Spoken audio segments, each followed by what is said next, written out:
আসসালামু আলাইকুম রহমতুল্লাহি ওবরকাতুহ। সম্মানিত দর্শক, বাংলাদেশে পারিবারিক রাজনীতি নিয়ে বহুদিন ধরে আলোচনা হচ্ছে। প্রথমত দ্বিদলীয় তত্ত্ব, অর্থাৎ একদিকে আওয়ামী লীগ, একদিকে বিএনপি। এটা নিয়ে আমাদের লোকজন ভীষণ রকম ত্যক্ত এবং বিরক্ত ছিল বহুদিন ধরে। ৮০-র দশকে প্রাণান্ত চেষ্টা করা হয়েছে তৃতীয় একটি দল গড়ে তোলার জন্য, কন্টেম্পোরারি। জামাত চেষ্টা করেছে, জাতীয় পার্টি চেষ্টা করেছে। বিভিন্ন সময়টাতে 111-এর সময় বেশ কয়েকটি কিংস পার্টি তৈরি করার চেষ্টা করা হয়েছে।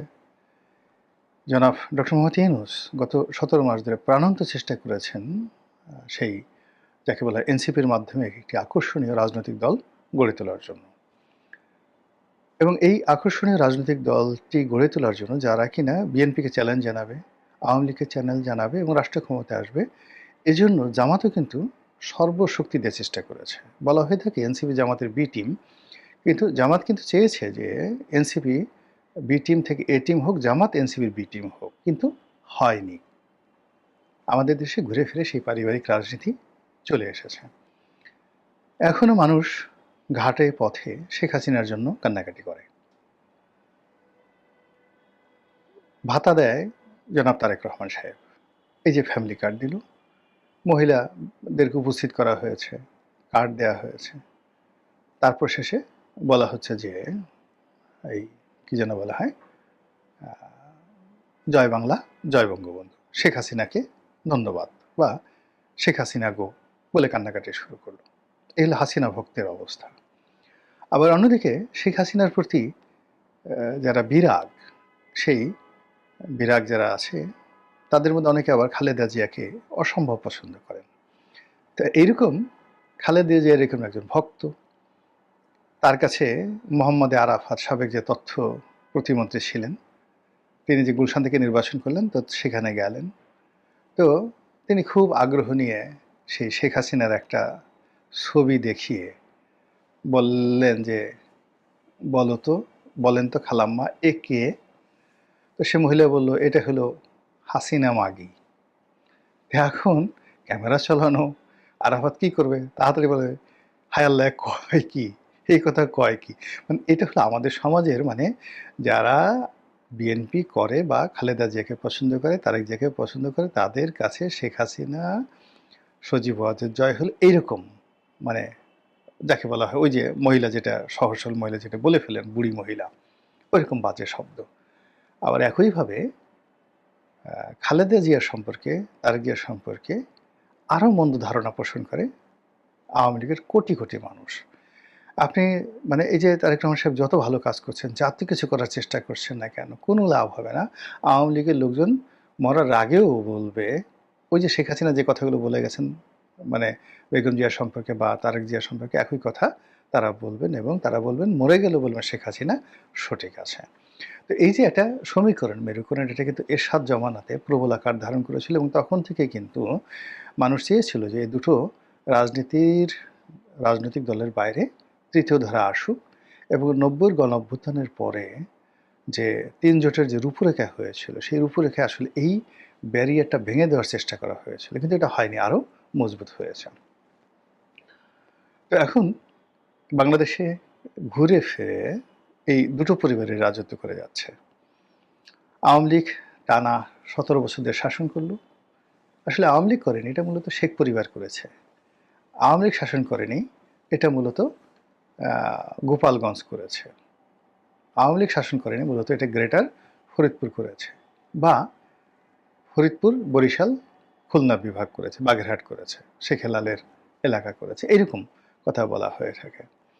আবার এখন যে রাজনীতি চলছে, সেই রাজনীতিতে কুমিল্লা, ফেনী, বগুড়ার রাজনীতি চলছে, দেশ চালাচ্ছে তারা। এখন বগুড়ার এটা ময়না পাখি, টিয়া পাখি, শালিক, সেও যদি এসে মানে আপনার সামনে এসে বলে, এই আমার বাড়ি বগুড়া, একটা রয়্যাল বেঙ্গল টাইগারকে যদি বলে যে চুপ, এটা টু শব্দ করবি না, মরে যা, এক্ষণ মরে যা, রয়্যাল বেঙ্গল টাইগার যদি সুন্দরবন ছেড়ে এই ঢাকা শহরে ছেড়ে দেন, সেই বগুড়ার একটা শালিকের হুকুমে সে একটা চিৎকার দিয়ে সঙ্গে সঙ্গে মরে যাবে। এটা হলো ক্ষমতার দাপট। একই অবস্থা কিন্তু গোপালগঞ্জের ক্ষেত্রে হয়েছিল আওয়ামী লীগ জামানাতে। তো যাই হোক, এখন যে পরিবেশ এবং পরিস্থিতি এরকম একটা যাকে বলা হয় পরিবর্তন হলো, সেই পরিবর্তনের পর অতীতের যে ধারাবাহিকতা জিয়া পরিবার বনাম শেখ পরিবার, সেটার কি কোনো পরিবর্তন লক্ষ্য করা যাচ্ছে?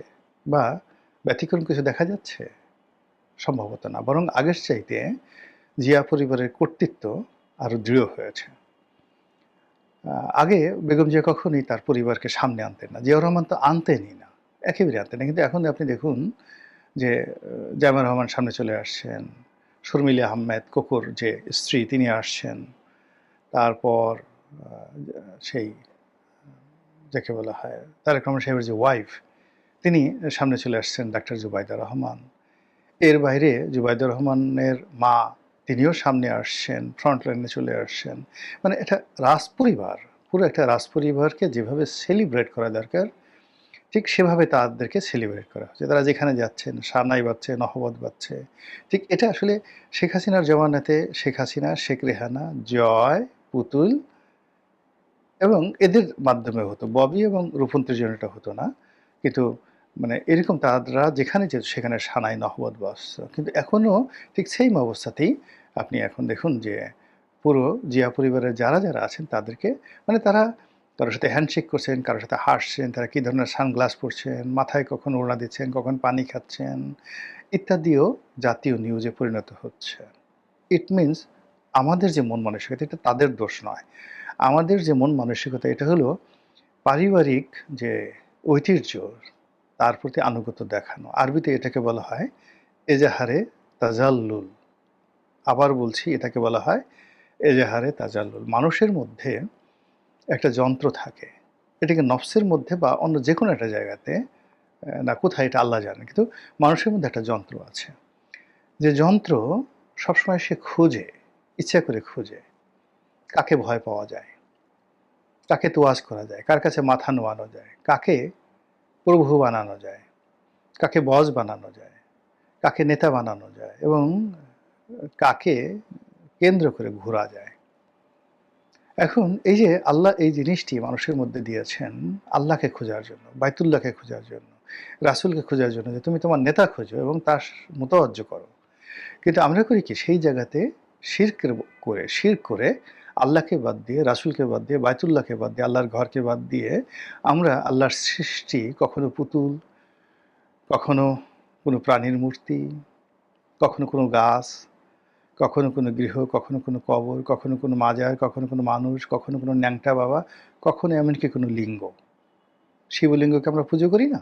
কখনো কোনো লিঙ্গ কেন্দ্র করে আমরা আমাদের সমস্ত সত্তা বিসর্জন দিয়ে আমরা বলি ওই লিঙ্গর মধ্যেই হলো আমার সবকিছু। লিঙ্গকে চুমু খেতে হবে, লিঙ্গকে সেজদা দিতে হবে, লিঙ্গকে উলুধ্বনি দিতে হবে, লিঙ্গর কাছে করজোড়ে মাথা নোয়াতে হবে আর গোমূত্র খেতে হবে। এইরকম মানে যে যার জায়গা থেকে যে এই যে আনুগত্য করে এটাকে বলা হয় এজাহারে তাজাল্লুল। আমাদের এই দেশে যে এজাহারে তাজাল্লুলের তৈরি হয়, এই এজাহারে তাজাল্লুল তৈরি হয় এটাকে মারিফতের ভাষায় বলা হয় নফসে আম্মারা।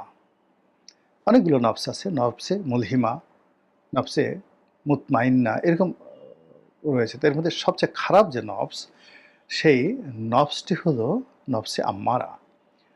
মানুষ যখন এই নফস দ্বারা নিজেকে নিয়ন্ত্রণ করে বা মানুষের যে নিয়ন্ত্রণ, নিজের নিয়ন্ত্রণ সে নফসে আম্মারার উপর ছেড়ে দেয়, তখন এক একটা মানুষ হাজার হাজার ইবলিস শয়তানের আব্বা হয়ে যায়। ইবলিস শয়তানের একটা কম্বাইন্ড লিডার হয়ে যায়। কেন যেন আমাদের এই সমাজে এই সময়টিতে নফসে আম্মারার যে প্রলোভন এটা কত বেশি। আপনি চিন্তা করেন যে মানুষ কিভাবে অনুগত করতে যায়। যে মানুষগুলো এখন তারেক রহমান সাহেবকে আনুগত্য দেখাচ্ছে, কয়েকদিন আগে তারা হাসনাতের পিছিয়ে পিছিয়ে ঘুরেছে, সার্জিসের পায়ে জুতা টেনেছে, সার্জিসকে গাড়ি দিয়েছে। এই যে তাসনিম জারা নামে কোন একটা মেয়ে এখন আমরা খোঁজ খবর রাখছি না, এই তাসনিম জারার পিছনে কে না ঘুরেছে বলেন তো? কি জন্য? ডক্টর মোহাম্মদ ইউনূসের একটু সহযোগিতা পাওয়ার জন্য। আপনি এই যে এজাহারে তাজাল্লুল মানে প্রেস সচিব শফিক, ডক্টর মোহাম্মদ প্রেস সচিব তার শফিককে নিয়ে কি আদিক্ষেতা ছিল। শফিক যা বলেন সবাই সে কথা বলে, শফিক যাকে ইচ্ছে তাকে ধমক দেন, সবাই বলে জি হুজুর জি হুজুর। এই যে আমরা কাজগুলো করেছি সেটা হলো এজাহারে তাজাল্লুল। তো একজন ব্যক্তি তাসনিম যারা, একজন ব্যক্তি শফিক মানে প্রেস সচিব, কিংবা ধরুন ডক্টর মোহাম্মদ ইউনূসের প্রিয়ভাজন লামিয়া মোর্শেদ যে মহিলা ছিলেন তিনি, তো একজন সিঙ্গেল পারসন বা আসিফ নজরুল, তার উপর যদি মানুষের এজাহারে তাজাল্লুল বা নফসে আম্মারার এত প্রবল আকর্ষণ থাকে, তো সেক্ষেত্রে বিএনপি এবং জিয়া পরিবার এবং এই পরিবর্তিত পরিস্থিতি, তাদের প্রতি মানুষের নফসে আম্মারার যে দাপট কত বেশি থাকবে, এবং সেটাই এখন হচ্ছে। ফলে কি হলো, অতীতে শেখ পরিবার, আপনি শেখ পরিবারকে যদি ফিলিপাইনের মার্কোস পরিবারের সঙ্গে আপনি তুলনা করতে পারেন, বা ইন্দোনেশিয়ার সৌহার্দ্য পরিবারের সঙ্গে তুলনা করতে পারেন, তাহলে সেক্ষেত্রে এখন জিয়া পরিবারের যে দাপট, এটি সৌদি আরবের যে ইবনে সৌদ পরিবার, বাদশাহ সালমানের পরিবার, বা মোহাম্মদ বিন সালমানের পরিবার, এই পরিবারের যে দাপট, সেই দাপটের পর্যায়ে চলে গেছে। এবং এটা